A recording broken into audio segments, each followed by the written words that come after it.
राष्ट्रीय मुद्दे हैं, आज हमारे गांव के मुद्दे पर चुनाव हो रहा है, इसलिए गांव गरीब के मुद्दे पर हम वोट करने जा रहे हैं। ये बात आपको कहना है।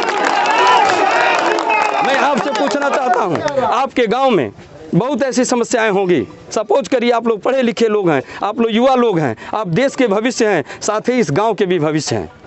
अगर आप लोग इस भ्रम में फैल जाएंगे, कहीं ना कहीं से आप फंस जाएंगे, आप लोग किसी के दबाव में वोट कर जाएंगे, तो इस गांव का भविष्य खराब हो जाएगा। इसलिए आप अपना भविष्य ही नहीं, इस गांव के भविष्य के लिए भी कार्य करिए।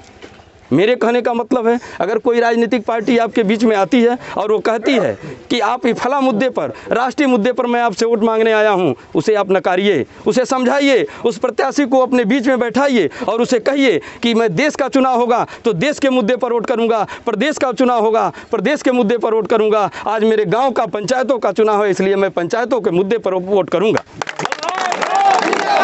आप ऐसे प्रत्याशियों को आपको समझाना होगा।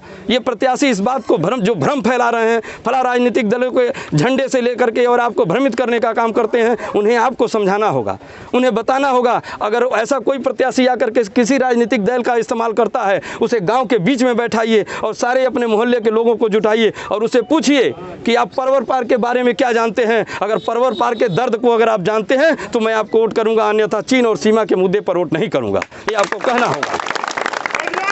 मान के चलिए मैं आपसे पूछ रहा हूं, अगर आप राफेल पर वोट देने लगेंगे, अगर आप धारा 370 पर वोट देने लगेंगे, पंचायतों के चुनाव में एक एक आपके गांव में विधवा महिलाएं होंगी जो 4 साल से 2 साल से विधवा होंगी। अगर उनका पेंशन नहीं बन पाया होगा तो इंतजार कर रही होगी कि पंचायत का चुनाव आएगा तो मैं प्रत्याशियों से अपनी अपील करूंगी, अपनी बात कहूंगी कि अगर आप मुझे विधवा पेंशन बनवाएंगे तो मैं आपको वोट करूंगा। वो मुद्दे निश्चित रूप से राफेल के मुद्दे की तुलना में दब जाएंगे।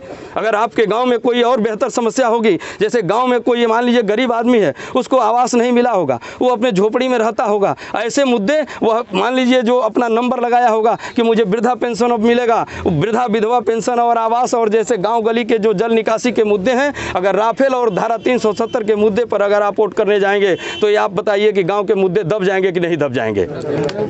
गांव के मुद्दे जो जल निकासी के मुद्दे हैं, जो गांव के सड़क और गली के मुद्दे हैं, जो गरीब के मुद्दे हैं, वो मुद्दे दब जाएंगे कि नहीं दब जाएंगे।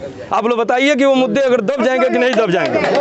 तो अगर वो मुद्दे दबाने का कोई प्रयास करता है तो निश्चित रूप से आप उसे नकार दीजिए कि आज हमारा चुनाव उस गांव गरीब और गली का चुनाव है, इसलिए मैं उन मुद्दों पर वोट करने जा रहा हूं और किसी झंडे के नीचे मैं वोट नहीं करूंगा।